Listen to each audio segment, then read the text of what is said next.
Bom, pessoal, mais uma vez obrigado por comparecerem a mais uma aula de eletromagnetismo. Hoje nós vamos ver um pouquinho, né, sobre a divergência rotacional e o teorema de Stokes, que envolve esses conceitos. Então, nós já havíamos visto a lei de Gauss, e a lei de Gauss ela estabelecia, ela surgiu a partir, né, do postulado de Faraday. Faraday,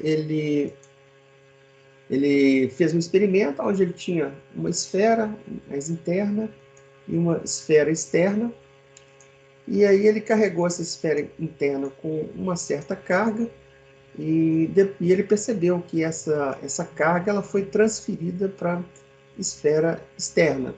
A essa transferência ele deu o nome de fluxo elétrico. Gauss, então, aproveitando esse experimento, ele realizou uma série de postulados matemáticos e acabou chegando nesse mesmo resultado de experimento de Faraday. Né? Ele chegou, por meio da matemática, nos mesmos resultados que Faraday já havia apresentado.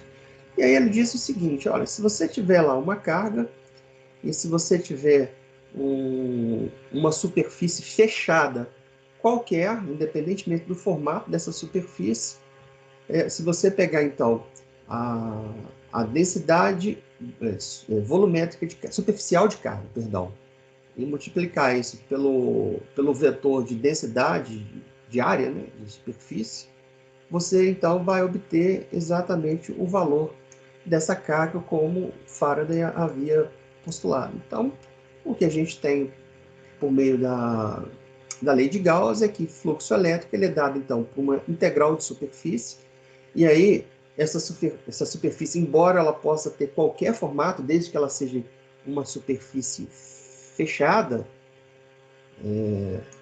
nós fizemos uma aproximação para uma esfera, que também é uma superfície fechada. Para ficar mais fácil, né? E aí nós vimos que, então, a integral dessa densidade superficial de carga vezes essa área, né, vezes esse elemento diferencial de área, ele, de fato, tem como resultado essa carga que é transferida do interior dessa superfície imaginária. E aí, então, a gente já tem elementos para poder colocar o primeiro conceito, que é o conceito da divergência. Nós temos três formas de derivar. Na verdade, não são nem formas, são aplicadores, né? São, eu diria que manipuladores de derivada. Nós temos o gradiente, o divergente e o rotacional. O gradiente, vocês já devem ter estudado isso, mas não custa nada relembrar. Se a gente pega, por exemplo, uma barra de ferro, né, e coloca essa barra de ferro em uma superfície quente, um fogo, por exemplo, o que nós vamos verificar é a propagação de calor no sentido da barra na parte mais quente para a parte mais fria. E aí a gente consegue notar um diferencial de temperatura, e a esse diferencial de temperatura numa dada direção a gente dá o nome de gradiente. E o símbolo ele também é o mesmo, usado tanto para divergente quanto para rotacional. O divergente, na verdade, ele mede a taxa de variação de uma função qualquer, né? E desde que essa função a ser medida ela esteja dentro de uma superfície fechada, uma superfície de volume fechado. Ou seja, segue o mesmo conceito lá da lei de Gauss. A questão é que ela vai ter esse formato aqui. Ou seja, é como se fosse um perfil de explosão, é um perfil de distanciamento. Daí o nome, né, esse distanciamento, daí o nome de divergência. Mas, de qualquer forma, essa divergência, então, o que ela vai medir? Ela vai medir o comportamento de um fluxo, de uma função qualquer, nessa superfície de controle. E aí, tanto faz se esse fluxo está entrando ou se ele está saindo. A esse perfil a gente dá o nome de divergência. E observem vocês que nós já havíamos discutido sobre esse perfil de propagação quando nós vimos o conceito de campo elétrico. Eu disse para vocês que se nós tivéssemos duas cargas, né, com sinais quaisquer, por exemplo, positivo e também positivo. Se eu aproximar uma segunda carga, eu tenho aqui uma carga Q1, uma carga Q2, podem ter sinais quaisquer, opostos ou não. Quando a gente aproxima essa carga Q2 da carga Q1, essa carga Q2 ela vai evidenciar uma força. Ora, e aí, se eu pegar essa carga Q1 e girá-la no entorno da carga, se eu pegar a carga Q2 e girá-la em torno da carga Q1, o que nós vamos observar é que em cada ponto dessa trajetória, nós vamos evidenciar uma força. No fundo, o que a gente tem é algo tipo isso aqui, é um campo de força. E aí nós definimos então um campo elétrico como sendo a carga por, a força, né, por unidade de carga. Então, nós chegamos à conclusão que campo elétrico é então essa força que surge por unidade de carga. Ora, então, o que nós queremos é verificar em quais situações esse perfil, que aqui nós estamos chamando de divergência, ele pode se verificar. Nós já vimos que o campo elétrico é uma dessas possibilidades. Então, se a gente pegar aqui o que foi postulado por Gauss, que a densidade superficial de carga vezes ds, vezes esse elemento infinitesimal de área, ele é igual a carga como resultado. Se a gente pegar isso e dividir cada lado dessa igualdade por uma pequena variação de volume, que é o próprio conceito de divergência, então, uma variação de volume, nós vamos chegar nessa expressão aqui. E aí, se a gente desenvolver isso, essa função, essa variação da função, ela pode ser dada em cada uma das posições, né? Se nós estivermos falando aqui de uma propagação em 2 ou 3 dimensões, o que nós vamos ter, na verdade, então, é essa variação nessas diferentes direções. E aí, então, o que a gente tem aqui? Se nós pegarmos a lei de Faraday, né, o resultado da lei de Faraday, que é a carga, e dividir por volume, a esse trecho, né, da equação, a gente dá o nome disso de divergência. Ou seja, essa divergência, na verdade, ele é um aplicador matemático, que ele é uma derivada, e ele vai medir a taxa de variação, sendo que essa taxa de variação ela descreve um perfil com essa natureza. Ou linhas que se afastam de um ponto, ou linhas que convergem para esse mesmo ponto.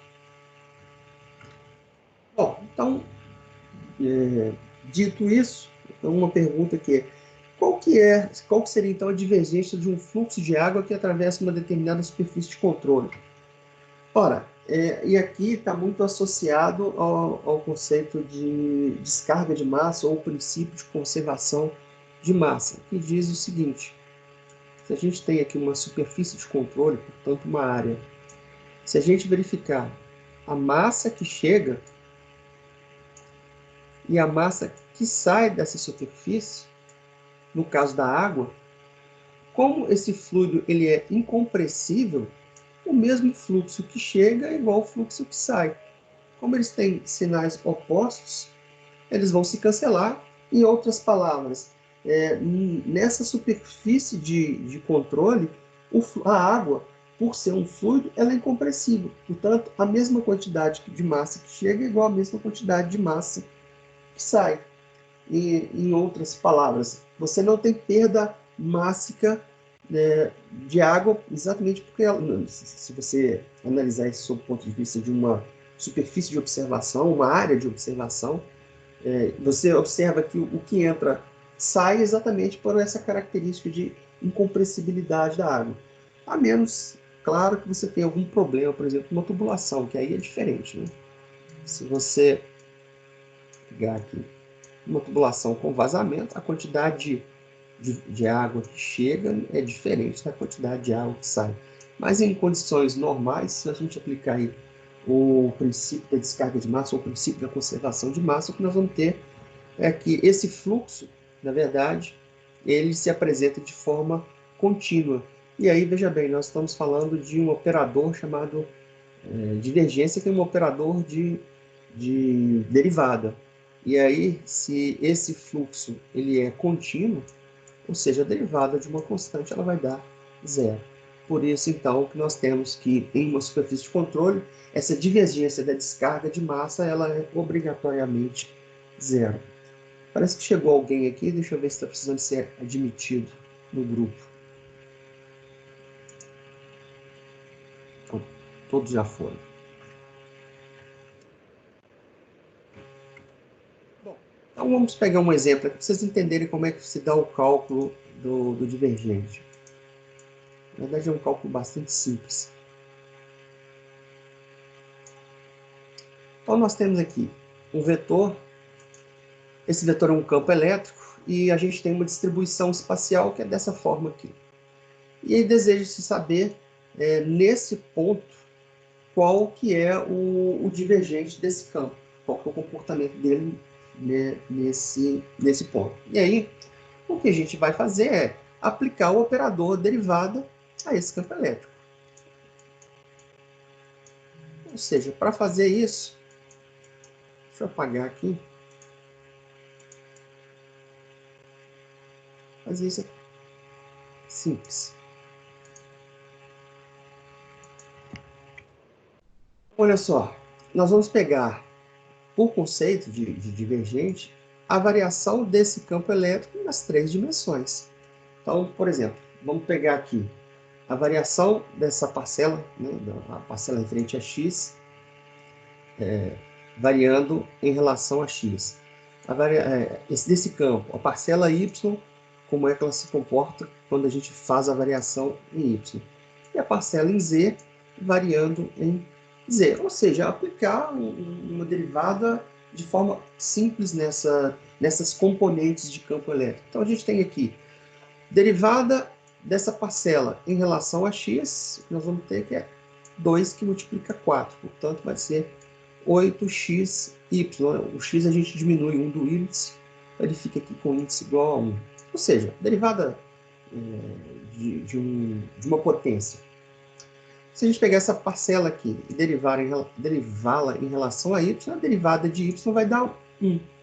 Portanto, 1 vezes 2xz como resultado. E se nós derivarmos dessa parcela aqui em relação a z, nós temos aqui z4, então vai ser 4 vezes 3, vai dar menos 12 yz, e subtrai aqui um 1 do expoente. Então, o resultado final que a gente tem é essa expressão. E observem vocês que ela não está em função daqueles meus vetores unitários. Lembrando aos senhores que toda vez que a gente fala de campo vetorial, então a gente tem aqui a direção x, a direção y e a direção z. O que a gente faz é, para não alterar o resultado, a gente pega vetores que são unitários em cada uma das direções. Então, na direção x, a gente tem um vetor unitário que a gente chama de i. Na direção y, a gente tem um vetor unitário que a gente chama de j. E na direção z, a gente tem um vetor unitário que a gente chama de k. Então, quando a gente pega esses vetores unitários e multiplica pelo resultado, no fundo, o que nós vamos ter é uma distribuição espacial daquela função que a gente está analisando. Agora, observem vocês que no meu resultado aqui, ó, esses vetores unitários não apareceram. Então, eu concluo que o divergente de uma função, ela retorna um escalar. Tanto é que foi pedido aqui, ó, para que substituísse esse ponto P, que ele também tem um posicionamento espacial, ou seja, eu quero saber como é que se comporta o campo elétrico nesse ponto aqui. Então, para isso, basta substituir esses pontos aqui no resultado. E aí nós vamos chegar que o resultado final desse campo elétrico, feito as substituições, né, de x em cada equação pertinente de y, dizendo, nós vamos chegar à conclusão de que a variação, então, desse campo elétrico nesse dado ponto, ele tem um valor fixo que é igual a 30. Ou seja, o que ele está me dando aqui?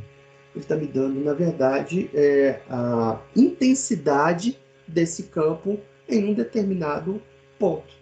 Então, ele está me dando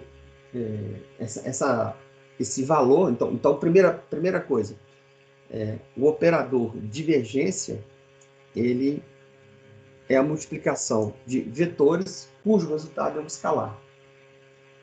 Então, e esse valor representa intensidade daquela função em determinado ponto. Então, ou seja, calcular a divergência ou o divergente de uma determinada função é algo realmente muito simples. Então, se a gente voltar aqui em termos de conceito, né? Então nós pegamos aqui a definição de Gauss, fizemos a divisão pelo volume, chegamos nessa expressão, carga por volume. E aí nós dissemos o seguinte, olha, isso aqui, essa derivação dessa função em diferentes eixos, isso constitui, então, o que a gente chama de divergência. Então, a divergência da minha função, e essa função aqui é densidade de carga, densidade superficial de carga, ela é dada, então, por Q sobre V. Então, pelo que nós já vimos da lei de Faraday, então, a gente tem a lei de Faraday, que nós tínhamos visto no primeiro momento, ele tinha no lugar decidir a distância, e aí o que nós queríamos? Nós tínhamos uma carga, aproximávamos de uma outra carga, existia uma distância entre essas cargas, Q1 e Q2. Essa carga Q2 evidenciava uma força, e a gente queria então saber que força que era essa. Só que aqui nós estamos com o conceito de uma carga dentro, uma carga qualquer, dentro de um volume fechado. Então essa distância, na verdade, ela está associada a um raio. Então, na verdade, não muda muito. Continua tendo o conceito de distância, só que agora, ao invés de ser uma distância retilínea, eu tenho também um raio, que também é retilíneo. E se a gente pegar essa força, então, dividir por a carga, aquilo que nós já vimos, nós passamos a ter campo elétrico.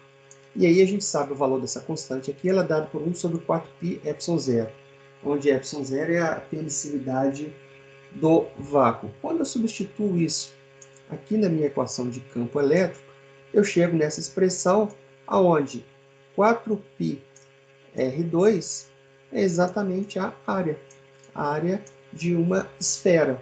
Ora, então eu posso substituir isso aqui como sendo campo elétrico é carga sobre área, que multiplica a permissividade do meio. Agora, veja bem, carga sobre área, nós já vimos aqui que isso é densidade superficial de carga, que é dado por essa letra tal, letra grega cujo nome é tal. Ora, então eu posso substituir esse resultado aqui, aqui. Feito isso, vou até apagar aqui.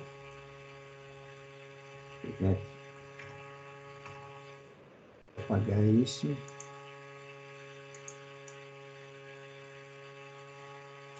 Fazendo essa substituição, então a gente chega nesse resultado aqui.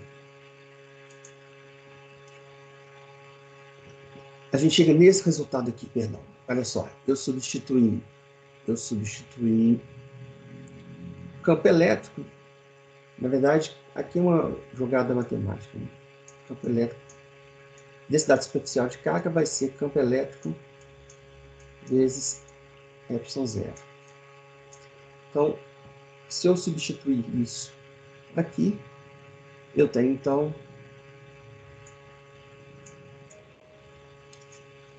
eu chego nesse resultado. Ou seja, em outras palavras, eu posso eu já tinha essa expressão aqui, né? Que o divergente da minha densidade superficial de carga era carga por volume. Carga por volume, a gente sabe que é densidade volumétrica de carga. Se eu dividir isso aqui por ε0 e dividir essa densidade volumétrica de carga por ε0, a gente observa que essa parcela aqui, ó, ela é exatamente o campo elétrico. Ora, então, senhores, a conclusão que a gente chega é que o divergente do campo elétrico ele vai me devolver como resultado a densidade volumétrica de carga sobre a permissividade do meio, que no caso aqui nós estamos considerando que é o vácuo. Isso nada mais, nada menos que a proposta de Maxwell para a lei de Gauss da eletrostática. Foi Maxwell que propôs esse tipo de, exatamente essa equação, esse mecanismo. Mas o que é fato? Eu consigo, então, calcular o divergente de um campo elétrico. Por quê? Porque ele tem exatamente o perfil da divergência, e o resultado que ele devolve é a densidade volumétrica de carga dividida, então, pela permissividade do meio. Então, a gente já sabe, primeiro, calcular divergente, a gente já sabe, no campo elétrico, o que ele devolve como resultado. E aí, se a gente fizer um comparativo, se a gente pegar o teorema da divergência em volume fechado, ele vai dizer o seguinte. Se pegarmos lá a lei de Gauss, ela vai dizer que uma carga, portanto, essa carga ela vai estar gerando linhas, né, com esse perfil. E se a gente pegar essa linha dentro de uma área fechada, o resultado disso, então, ele é carga. E aí a gente pode, então, substituir isso, ou seja, relacionar uma derivada de superfície com uma derivada volumétrica, simplesmente trocando uma integral por um operador de divergência. Ou seja, eu relaciono uma integral de superfície fechada com uma integral volumétrica.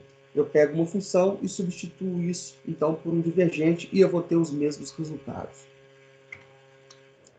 Ora, então, aquilo que eu disse para vocês, que eu posso ter tanto a divergência, para isso, né? O divergente de uma função tem que ser maior do que zero. Se ele for menor do que zero, significa, na verdade, que eu tenho é o contrário disso, é uma convergência. Então, aqui, por exemplo, o perfil de uma explosão, aqui, por exemplo, o perfil de uma implosão. Aqui, por exemplo, eu tenho escoamento de uma nascente. Aqui, por exemplo, eu tenho um ponto onde está sendo feita a drenagem de um córrego, enfim. Eu tenho aqui a explosão de uma supernova. Aqui eu tenho, por exemplo, um buraco negro tragando toda a matéria que está em volta dele. Então, o perfil ele é semelhante, a diferença, então, é uma questão de sinal, né? Se você está... para que lado está indo essas linhas? E aí, veja bem, a gente tem um caso curioso, onde essas linhas com esse perfil não irão provocar divergência. Ora, então aqui eu estou afirmando para vocês que a divergência de uma indução magnética ela é igual a zero. Ora, por que isso acontece? Nós já tínhamos visto na aula passada, nós pegamos, por exemplo, um transformador. Nós pegamos um material ferromagnético e enrolamos espiras nesse material. Percorremos essa espira com uma determinada corrente. Isso produziu linhas de campo magnético que foram concentradas. Essas linhas concentradas a gente dá um nome de indução. E essa indução, esse deslocamento dessas linhas, a gente dá um nome de fluxo magnético. Ok.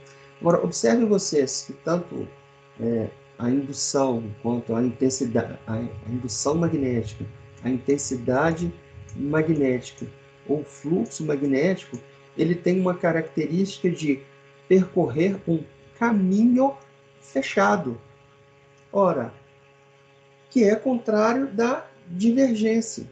A divergência ela vai percorrer, embora a análise seja feita sobre uma superfície fechada, o caminho que ela percorre é um caminho aberto. Agora, o contrário disso, que é o rotacional, né, que é o caso da intensidade de campo magnético. Eu tenho uma superfície que é aberta, é uma área. E nessa área eu tenho um caminho fechado. Ora, então veja bem, por característica, a indução magnética é de percorrer caminhos fechados.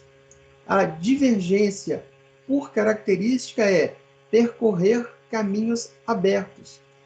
Isso faz com que, então, se eu tentar medir a divergência de uma indução magnética, o resultado vai ser igual a zero, porque o perfil ele é completamente diferente do perfil, por exemplo, de campo elétrico, que tem exatamente essas linhas como características. Ora, então a gente já pode entender o conceito de rotacional. Quem propôs esse conceito foi um médico que também era físico, ele é alemão, é o Hermann von Helmholtz, e ele tentava descrever ele tentava uma forma de quantificar, por exemplo, furacões e fenômenos dessa natureza, onde você tinha redemoinhos, você tinha turbilhão de fluido.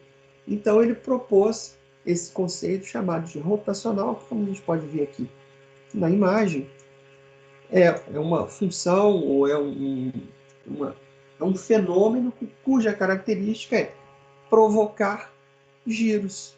Esse é o perfil desse operador matemático que a gente vai chamar de rotacional. Ou seja, ele vai tender, na presença desse fenômeno, a tendência é girar. Se a gente pegar isso, então, e aplicar a lei de Ampère, que a gente já tinha estudado anteriormente, então, se a gente pegar aqui, por exemplo, a gente já tinha visto na lei de Ampère, se a gente tem um fio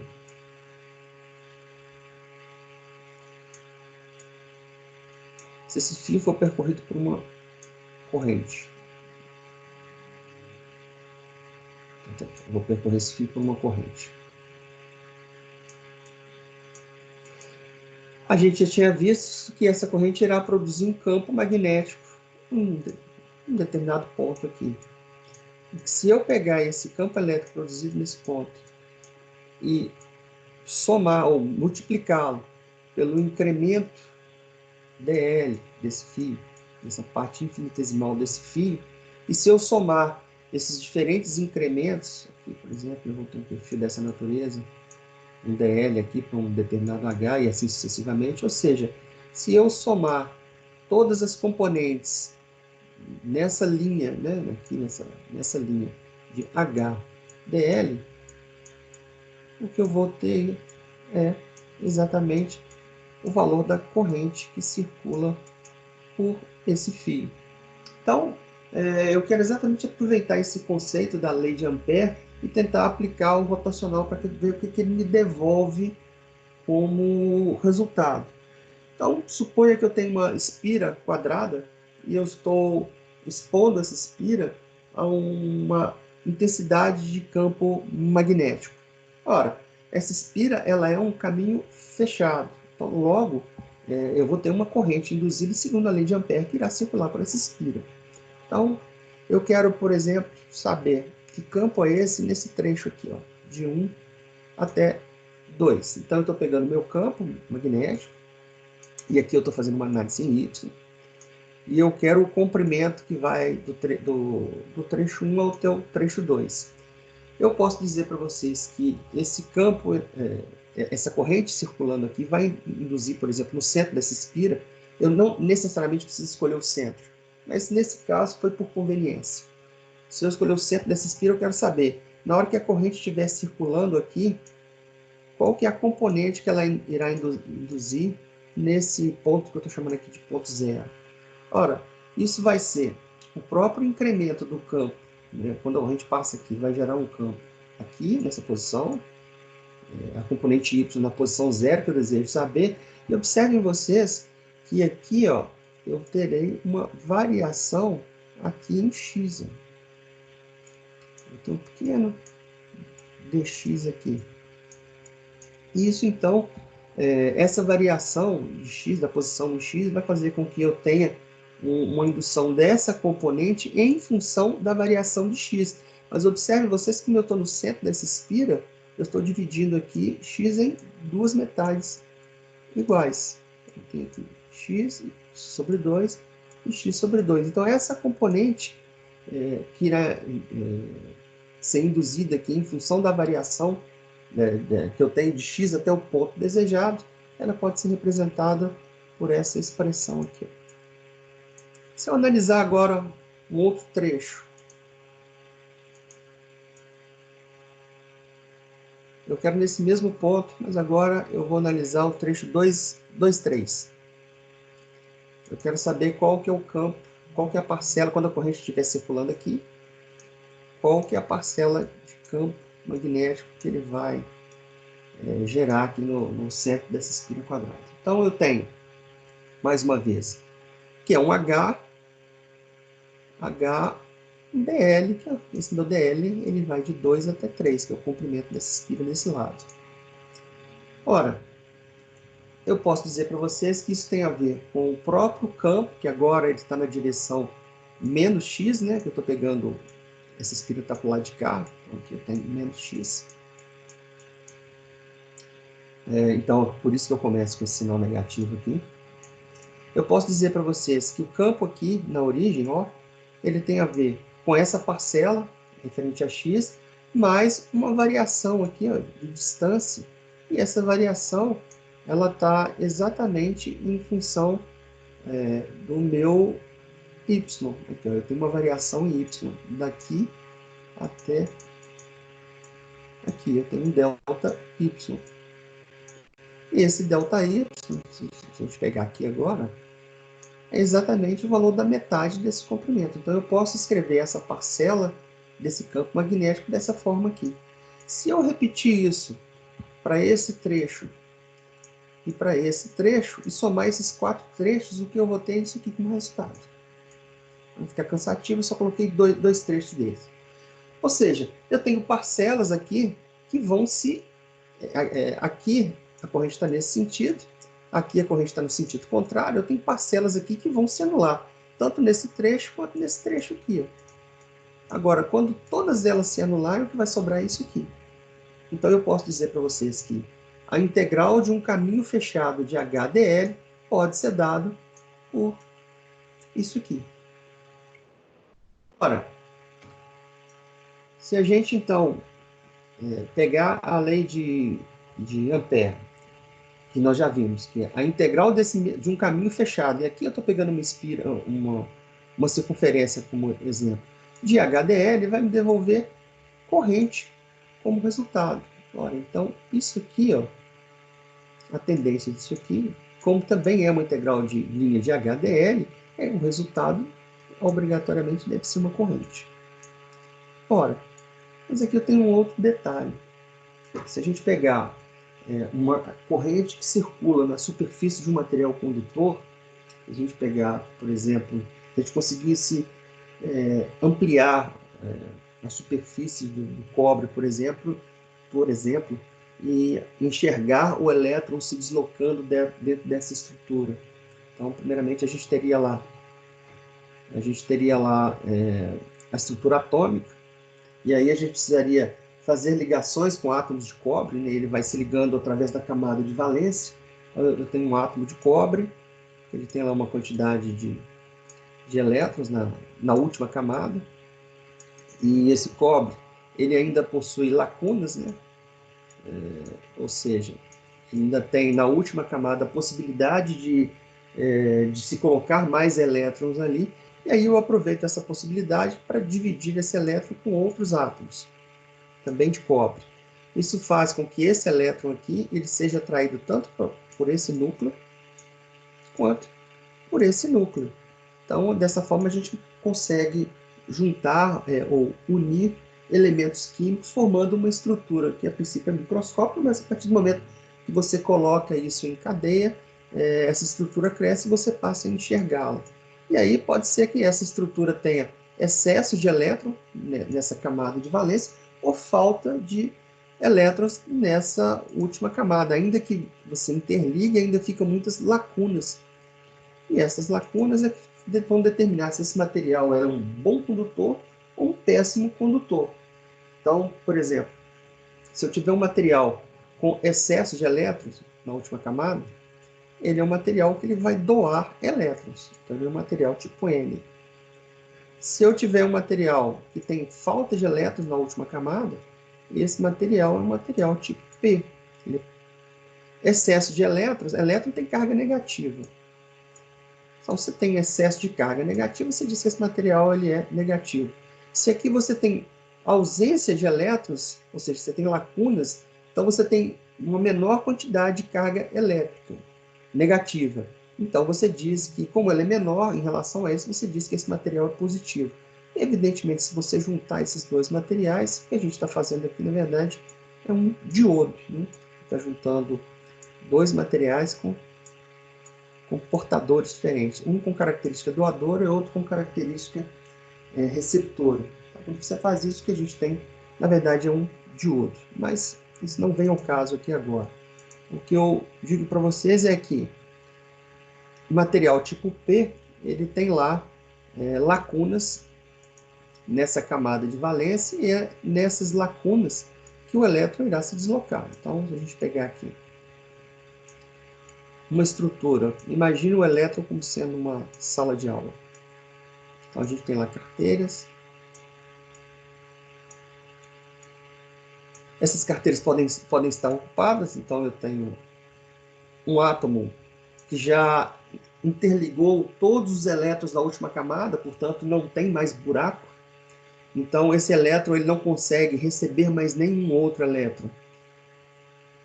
Vou colocar mais umas carteiras aqui. Vou colocar mais uns elétrons interligados nessa estrutura aqui. E suponha que isso tenha acontecido também aqui. Eu tenho alunos, ou seja, eu tenho elétrons, eu tenho átomos completos nessa última camada. Eu tenho aqui também átomos completos nessa última camada. Então eu tenho uma estrutura que ela possui lacunas, ou seja, possibilidade de deslocamento de elétron aqui dentro. Então, se eu, por exemplo, se eu colocar um elétron aqui nessa estrutura, e se eu atraí-lo por uma carga positiva aqui, se uma carga positiva de um lado, uma carga negativa do outro, essa carga negativa tende a repelir esse elétron. Essa carga positiva tende a atrair esse elétron. Esse elétron, então, ele vai ocupar, ele vai transitar dentro dessa estrutura, mas ele vai ocupar onde tem espaços, ou seja, onde tem lacunas. Aqui eu tenho ausência de elétron, portanto é uma carga positiva. Então, essa carga positiva atrai esse elétron. Como a energia aqui é muito grande, aqui eu já tenho átomos que estão estáveis na última camada. Eu precisaria de muita energia para arrancar esse elétron. Aqui eu tenho elétrons que estão entrando e ocupando lacunas, mas que ainda, na estrutura desse átomo, ele tem a possibilidade de encaixar mais elétrons nessa última estrutura. Portanto, a energia para arrancar esse elétron que acabou de chegar, ela é muito menor do que a energia para arrancar um elétron de um átomo já estável. Então, considerando ainda que essa carga positiva ainda está aqui, ele vai tornar a atrair esse elétron, por exemplo, pode vir para cá e ocupar essa lacuna aqui, liberando esse espaço para ocupar por outro elétron. Mas ocupando, por exemplo, aqui. Aqui ele pode vir ou para cá, ou para cá, isso tudo vai depender da mobilidade do elétron dessa estrutura.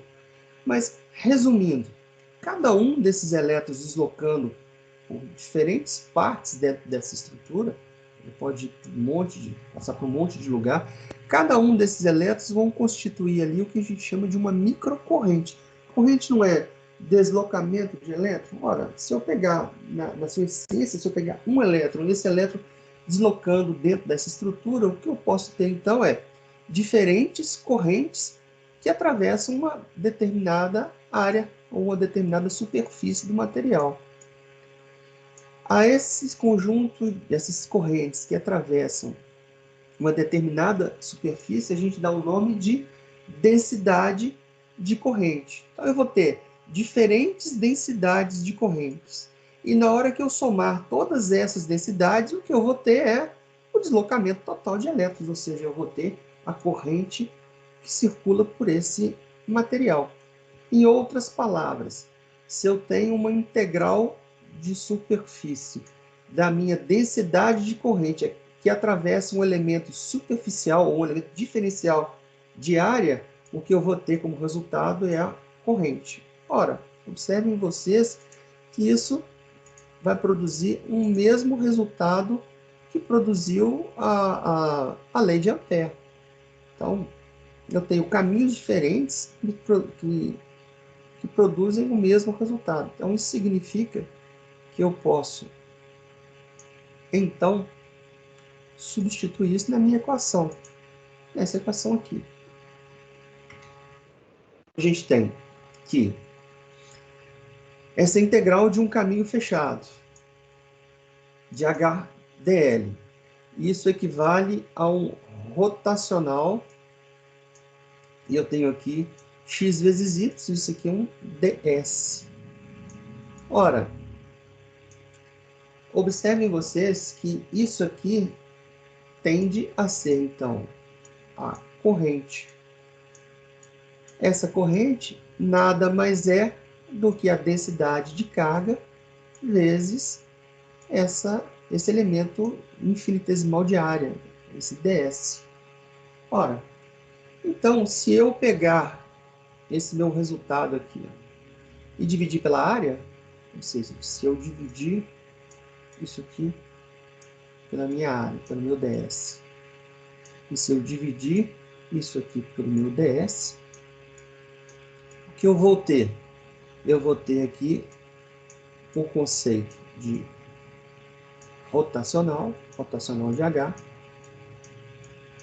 que nada mais é do que a variação desse campo nas dimensões analisadas, aqui no caso foram analisadas duas dimensões apenas, né?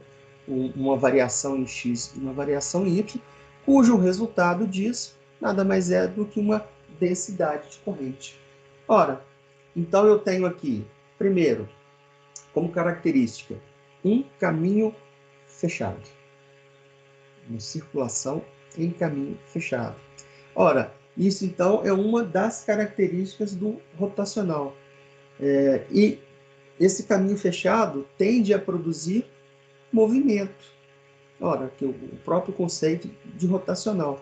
Isso significa que, então, que eu tenho aqui espiras que vão produzir aqui, ó, forças. Quando a corrente, na verdade, deixa eu desenhar isso aqui melhor.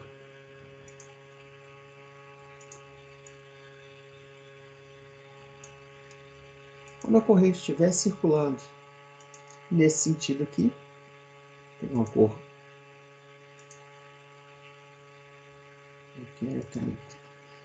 Quando a corrente estiver circulando nesse sentido aqui, ela vai produzir uma força, por exemplo, para baixo. Quando a corrente estiver circulando no sentido oposto, ela vai produzir aqui uma força para cima. Isso faz com que esse elemento aqui, então, comece a girar. Isso vai provocar um rotacional. E quando eu calcular o rotacional desse campo magnético, o que ele vai me devolver como resposta é a densidade de corrente. Maravilha! Então agora a gente já sabe o que é divergente, o que é rotacional. O divergente, ele segue um caminho aberto. E o rotacional segue um caminho fechado. São características para que eles consigam produzir efeitos. Maravilha! O detalhe aqui é o seguinte, que o rotacional, ele devolve como resultado um vetor. Aqui no caso, o rotacional de H é J, né? Deixa eu escrever corretamente. Isso aqui é J, densidade corrente, e na verdade ele é um vetor. Ou seja, ele vai ser representado nas 3 dimensões. Ou quantas dimensões o problema estiver considerando. Mas o que é fato? O divergente resultado é a intensidade de um campo, por exemplo, de um campo elétrico. O rotacional, então, portanto, é um escalar, é um número. É uma derivada cujo resultado é um número. E o rotacional é uma derivada cujo resultado é uma função. No campo elétrico, num campo magnético, rotacional de um campo magnético é uma função que, se você substituir valores, ele vai descrever a densidade de corrente, como é que ela se distribui espacialmente dentro da estrutura. Ora, então, a gente consegue, entendendo o conceito de rotacional de campo, de intensidade de campo magnético, a gente consegue substituir isso. A gente sabe que essa intensidade ela pode ser dada por J. Nós já vimos, né? Nós acabamos de ver aqui, o rotacional de H, ele pode ser J. Agora, a gente sabe relacionar H com B, ou seja, a intensidade de campo magnético com a indução magnética. Isso dá permeabilidade magnética do meio. Nesse caso aqui é o vácuo. Então, a gente tem a permissividade e a permeabilidade magnética. E a permeabilidade magnética nada mais é quão fácil ou quão possível é circular linhas de indução magnética face à quantidade de linhas produzidas pelo material. E a gente já tinha visto isso na aula passada. Tem materiais ferromagnéticos. Você tem aqui linhas de campo magnético sendo produzidas na proximidade do material bom condutor magneticamente, essas linhas se concentram. E ao se concentrar, a gente dá o nome de indução magnética. Existem materiais, por exemplo, o vidro, ele não está nem aí.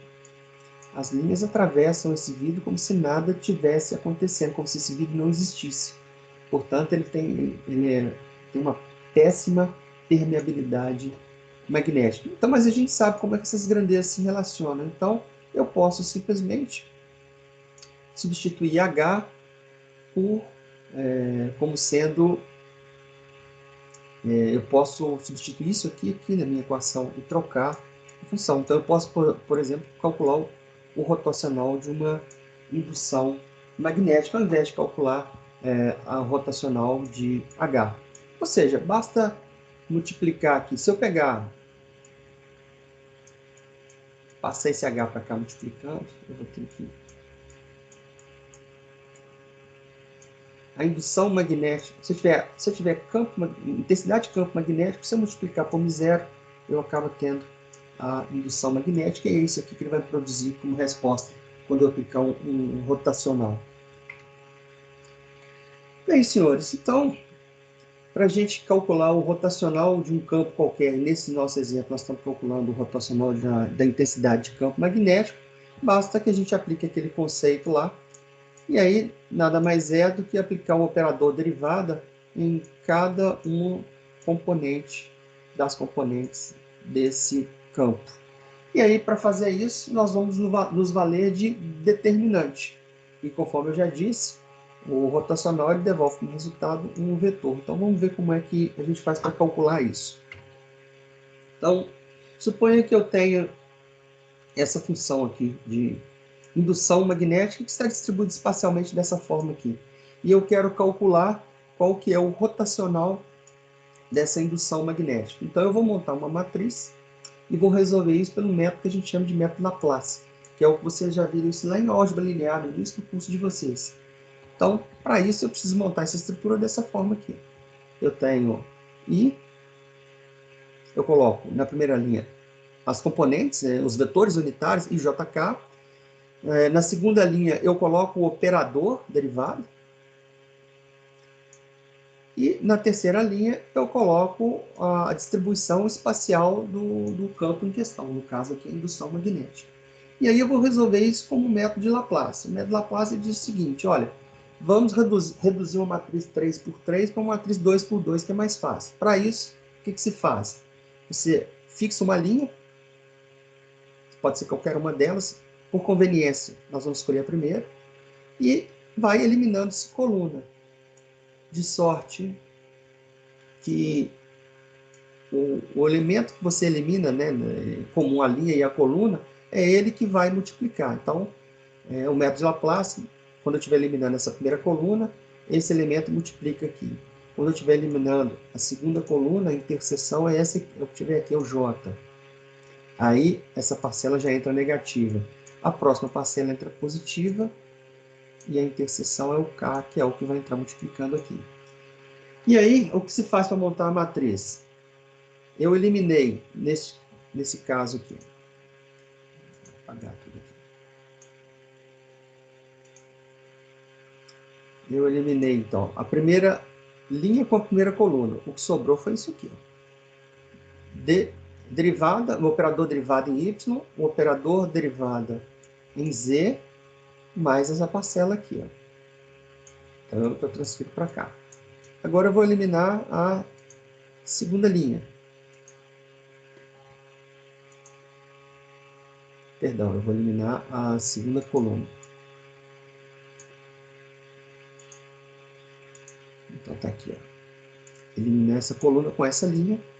O que vai sobrar então é esses dois operadores aqui, eles que estão aqui, ó, mais essas duas parcelas, essas duas componentes de campo, que é essa e essa. Faço o mesmo aqui e chego nesse resultado. Bom, então, chego nesse resultado aqui. Ó. Agora é calcular. Como é que a gente faz para calcular isso aqui? Ó, simples. Essa diagonal aqui, menos essa aqui entra positiva, e essa diagonal aqui entra negativa. Então, o que eu vou ter? Eu vou ter aqui o meu operador derivada aplicado nessa parcela. E esse operador está variando em função de y, menos esse operador derivado aplicado a essa parcela aqui. E ele entra negativo, conforme eu disse. E faço o mesmo para as demais. Essa aqui entra positiva, essa entra negativa, vai produzir isso aqui. E essa aqui da mesma forma. Essa aqui positiva, essa aqui negativa, e vai produzir esse resultado. Agora, desmembrar isso aqui. Então, primeiramente, eu vou calcular a derivada dessa função aqui em relação a y. Observe vocês que não tem y nessa parcela da função.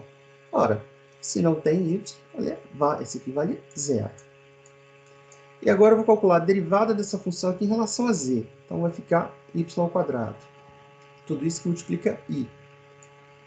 Resolvo isso aqui também. Então, a derivada dessa função aqui, dessa parcela da função, em relação a x. Então, vai ficar 3z3. A derivada disso aqui em relação a z, eu não tenho z aqui, então isso aqui é zero. Aqui. A derivada disso aqui em relação a x, aqui não tem x na função, então isso aqui é zero. E a derivada dessa parcela em relação a y vai dar 6x como resultado. Agora basta efetuar essas multiplicações aqui. Multiplica aí vezes essa parcela, e multiplica aí vezes essa parcela. De sorte que eu tenho como resultado isso aqui. Ora, então, veja bem, a gente já sabe qual que é o resultado do operador, esse aqui é o rotacional. Ele vai produzir aqui, ó,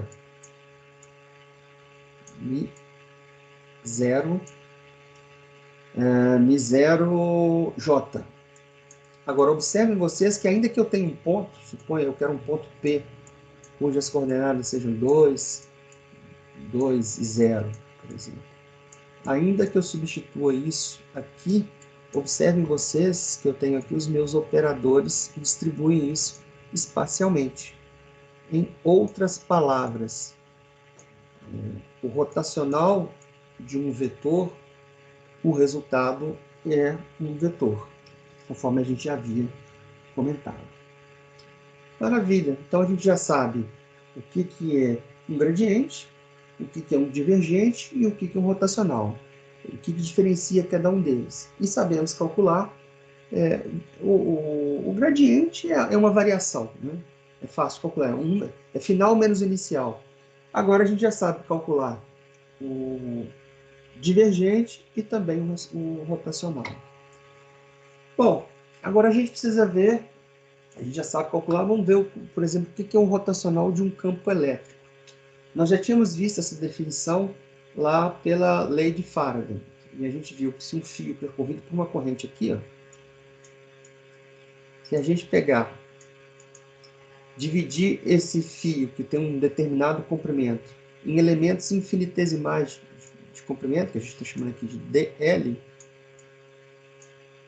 e a gente sabe que essa corrente irá produzir um campo elétrico aqui numa determinada região do espaço. Se a gente multiplicar esse campo elétrico pelo elemento infinitesimal desse fio e somar isso ao longo de toda a trajetória AB, o que nós vamos ter aqui é a tensão como resultado. Ora, então a integral de dl de um trecho AB, ou seja, eu vou encontrar a tensão induzida ali. Agora, observe você o seguinte. Eu quero saber qual que é, então, o rotacional de um campo elétrico. E a gente sabe que rotacional, a característica é deslocamento em um caminho fechado. E observem vocês que o campo elétrico aqui, ele se deslocou do ponto B ao ponto A, ou seja, foi um caminho aberto. E aí, esse caminho aberto produziu uma tensão induzida nos terminais AB. E aí, se eu fechar esse caminho, eu vou produzir aqui um curto-circuito. Eu vou considerar que esse AB, ponto A e ponto B. Se eu curto-circuitar isso aqui, essa tensão ela é zero. Ora, senhores, então é natural que o rotacional de um caminho fechado, o rotacional ele é um caminho fechado. Se eu aplicar o rotacional no conceito de campo elétrico, o que ele vai produzir como resultado é zero, porque ele deveria produzir uma tensão. Mas eu curto-circuitei, eu tornei esse caminho fechado, e o rotacional de um campo elétrico, então, ele vai me devolver como resultado um valor nulo, nada mais natural do que isso. Ora, então, se a gente aplicar isso, então, por exemplo, na lei de Kirchhoff, a gente tem aqui, a gente sai do ponto A, e a gente quer saber qual que é a tensão. Se a gente, ao sair do ponto A, retornar ao ponto A, ora, nós pegamos aqui um caminho fechado. Nós estamos deslocando um caminho fechado. O resultado dessa tensão no caminho fechado, obrigatoriamente, ele vai ser zero pela lei de Kirchhoff, principalmente para obedecer essa relação aqui. Aliás, tem que ser zero mesmo. Ou seja, o que Kirchhoff fez foi colocar de uma forma diferente ao que a gente já sabia por meio dos operadores, do operador rotacional de campo elétrico. Ou seja, as tensões ao longo de uma malha fechada tem que ser zero, porque ao longo de uma malha fechada é um caminho fechado. Campo elétrico é um caminho fechado, ele deve ser igual a zero. Em outras palavras, né? Se eu pegar um voltímetro, colocar uma ponta de prova do voltímetro aqui, e a outra ponta de prova aqui, o que ele vai fazer é medir a tensão ao longo de um caminho aberto. Agora, ao passo que, se eu pegar o meu multímetro e colocar a outra ponta de prova aqui também, o que ele está fazendo é medir tensão em todo um caminho fechado, de um curto-circuito. E a tensão que ele vai medir aqui é, obviamente, zero, o que confirma a nossa validação aqui sobre o rotacional de um campo elétrico. Ou seja, lei de Kirchhoff e rotacional são coisas que têm tudo a ver uma coisa com a outra. Agora vamos colocar aqui um medidor de rotacional. Eu vou criar aqui um aparelho simples para medir rotacional em campos não conservativos. Eu vou propor para vocês o seguinte. Eu vou colocar uma madeira aqui, uma tábua. Ele está preso aqui pelo centro, uma dobradiça ou alguma estrutura que permita que ele faça esse movimento ou esse movimento. Eu vou fixar isso aqui no leito desse rio.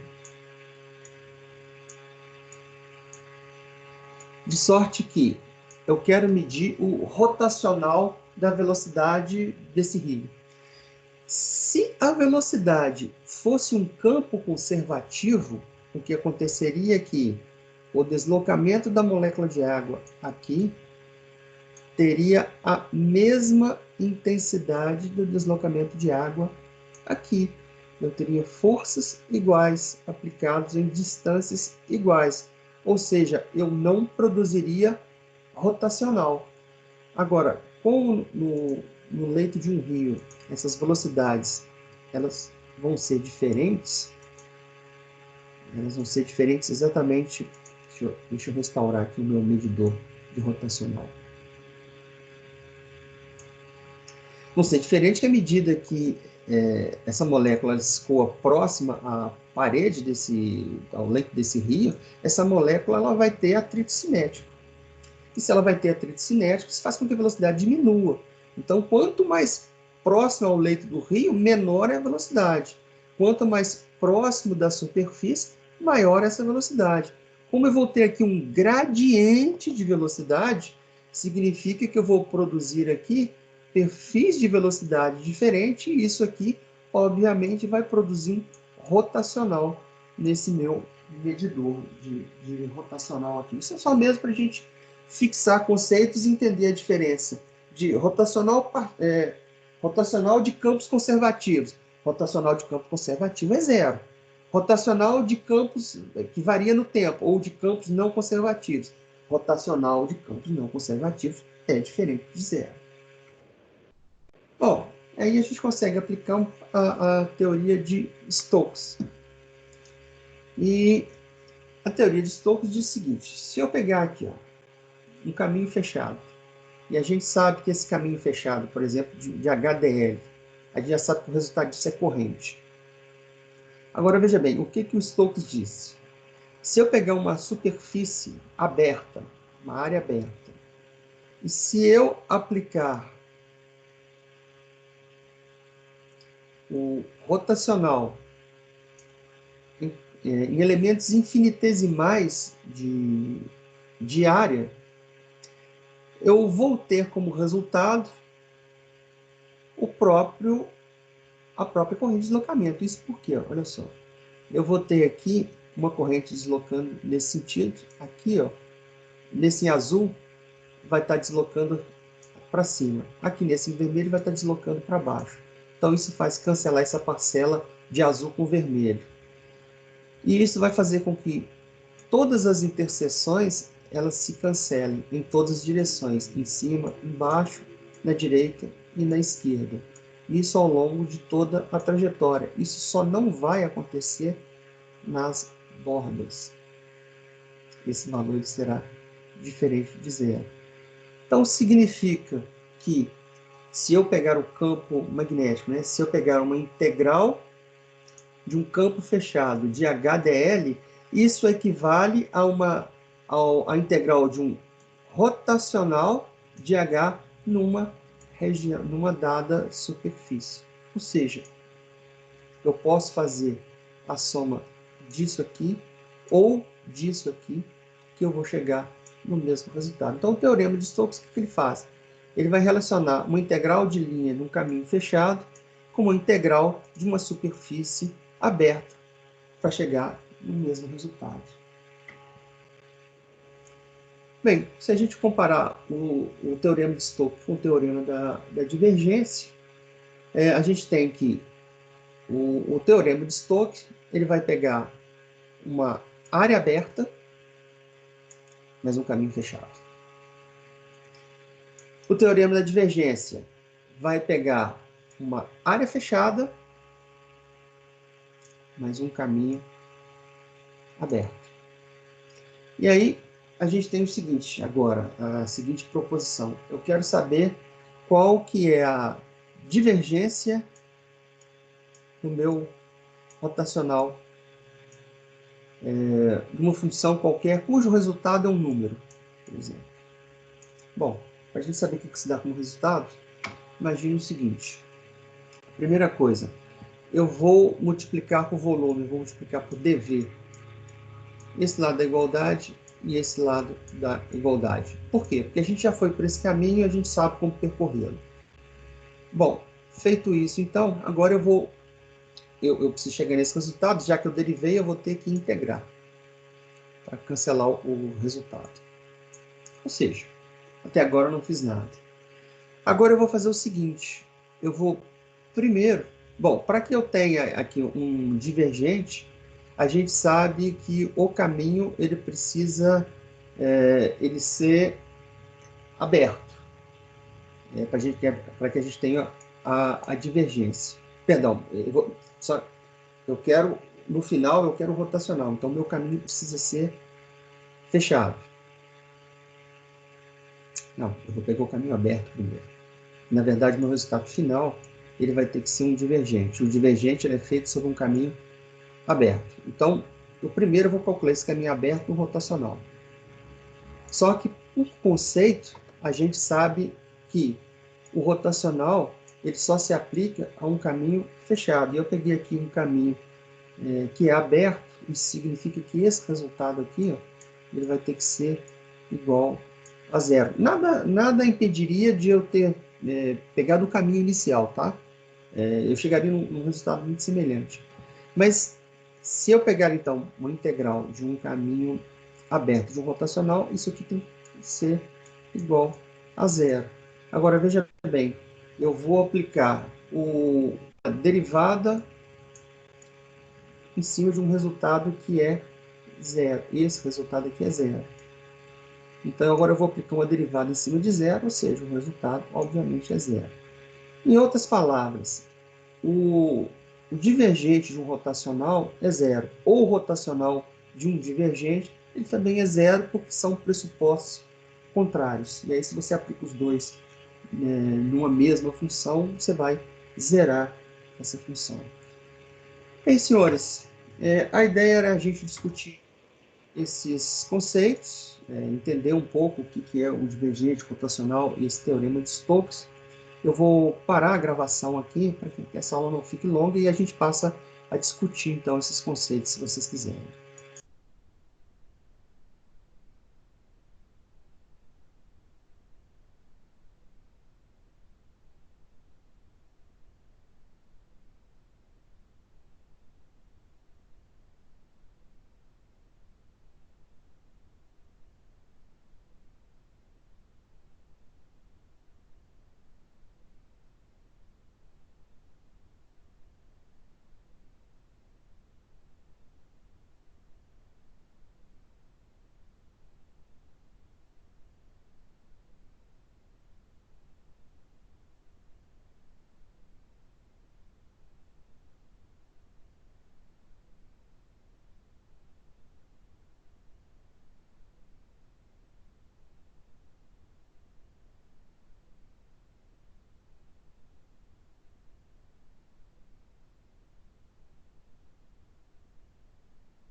vocês estão me ouvindo?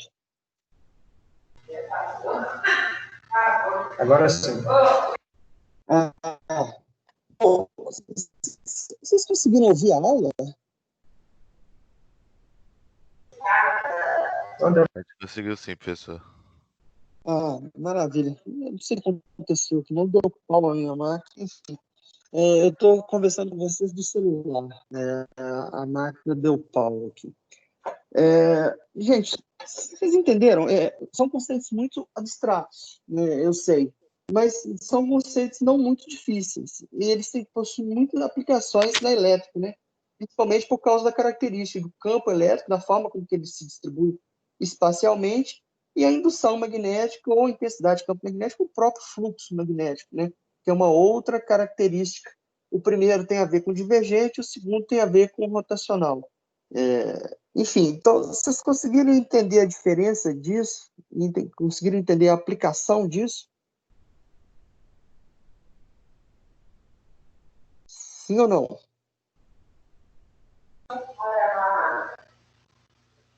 Então, sim, professor. Tranquilo. Conseguiram? Então tá. Vocês têm alguma pergunta para me fazer sobre a matéria, para a gente abrir começar a discutir outras coisas agora?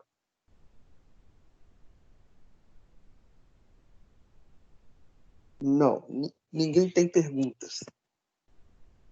Gente, teoricamente nós chegamos ao final do curso, né? Eu não vou dar aula presencial na segunda que vem e eu vou explicar o porquê para vocês. A faculdade ainda não decidiu sobre a aplicação da prova da Oficial 2, mas muito provavelmente não teremos condições de retornar à aula na segunda-feira. Nós ainda nem alcançamos o pico da pandemia ainda, e é improvável que o prefeito vá liberar essas atividades de retorno à aula agora no início, né? Provavelmente será uma das últimas coisas a ser liberada. Eu acredito que a aplicação de prova da Oficial 2 ela vai obedecer os mesmos moldes da Oficial 1. E, para ser sincero, as demais provas também. Mas a instituição ela ainda não se posicionou sobre isso. Então, o que eu quero combinar com vocês? Ela deve fazer isso até sexta-feira. Provavelmente vai dizer o seguinte: aplique a prova virtualmente. Posso aplicar essa prova nos mesmos moldes da primeira? Vou enviar para vocês com 15 dias de antecedência. Vocês vão me entregar num domingo, que é dia 14 de maio, portanto, 15 dias. E a Oficial 2, eu vou pegar a pontuação dela para poder lançar para a Parcial 2. O que vocês acham disso? Pode ser, professor, por mim, tranquilo. Pode ser? De junho, né? Oi? É Repete, 14 eu não de, te ouvi. é Dia 14 de junho. 14 de junho. Mas eu confirmo Caramba. para vocês até sexta-feira. Tranquilo, tranquilo. Beleza. Agora é o seguinte. Tem um mundo de matéria, né, para essa prova. E aí, o que eu estava pensando? O que eu acho mais fácil? Eu queria muito que vocês fizessem um projeto de um transformador aplicando todos esses conceitos que nós já vimos até agora. E é uma contanhada infernal, né? Dá muito trabalho. Você tem que fazer muita conta. Mas pelo menos, eu ensino a vocês a fazer um projeto de um transformador. Então, a gente tem dois caminhos a seguir. Eu mando a prova para vocês com todas as respostas, e aí vocês vão me mandar a memória de cálculo, para eu saber o que vocês fizeram, se vocês entenderam. Ou, se vocês preferirem, eu mando a prova para vocês sem resposta nenhuma, e vocês só me mandam a resposta. Qual caminho vocês preferem?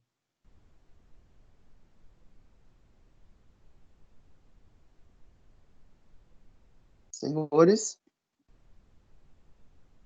Eu prefiro enviar o memorial de cálculo. Como é que é? Perfeito, como? Repete para mim que eu não te ouvi.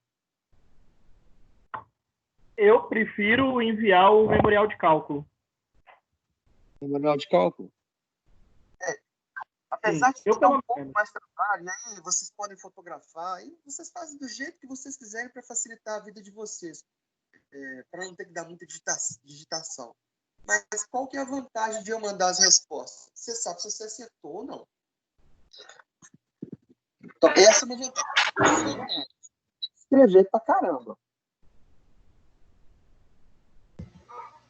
Então, Como é que vai ser o nível da prova, professor? Essa é a questão. como é que vai ser o quê? O nível de dificuldade da prova. Não é difícil, né? Nós já discutimos tudo que está lá, nós já discutimos, né? E as equações estão indo também. Então, na verdade, é aplicar aquilo que nós já fizemos. Não é difícil. Eu já estou com isso pronto, inclusive. Por exemplo, em transformador, lá na prova, eu resolvo todo o cálculo, passo a passo, explicando como é que é feito. Tem que olhar a espessura disso, a largura daquilo, a área, calcular essa área, calcular aquilo outro. Aí você tem que ir lá na tabela, escolher qual que é o fio, qual que é o diâmetro do fio. Mas tudo isso vai no passo a passo. Aí depois que eu faço toda essa colocação, mostro como é que se calcula, eu falo assim, calcule um transformador com essas e essas e essas e essas características. Ou seja, é repetir os cálculos que estão lá para o transformador que eu pedi. Então, assim, nada de difícil. Bom, pelo menos eu não acho. E aí tem lá, vai cair um cálculo de rotacional, que é isso que vocês viram aqui agora, não é nada complicado. Um cálculo de divergente, é mais fácil ainda. Ou seja, eu não acho que a prova está difícil, complicada. Ela até é longa, né? Você vai ver, são 5 páginas. Mas por que ela tem esse tanto de página? Porque eu tive que detalhar muito como é que faz o projeto de um transformador. Porque eu não ia ter como dar essa aula para vocês, eu precisaria que vocês lessem e entendessem o que vocês estão fazendo. Então, respondendo a sua pergunta diretamente, eu não acho que isso é difícil. Eu acho que ela está trabalhosa, ela é grande. Ok? Mas para isso eu estou dando 15 dias de antecedência, para vocês começarem. Aí é o motivo pelo qual eu não vou dar aula na segunda que vem. Eu posso até tirar dúvida, responder dúvida para vocês, mas dar aula não, porque eu quero que vocês peguem esse dia para fazer essa prova, para não deixar em cima da hora. Se quiser deixar para cima da hora, vai dar ruim. E aí, volto a perguntar de novo. O que vocês preferem? Que eu mande as respostas e vocês me mandem a memória de cálculo? Ou eu não mando as respostas e vocês só me mandam os resultados?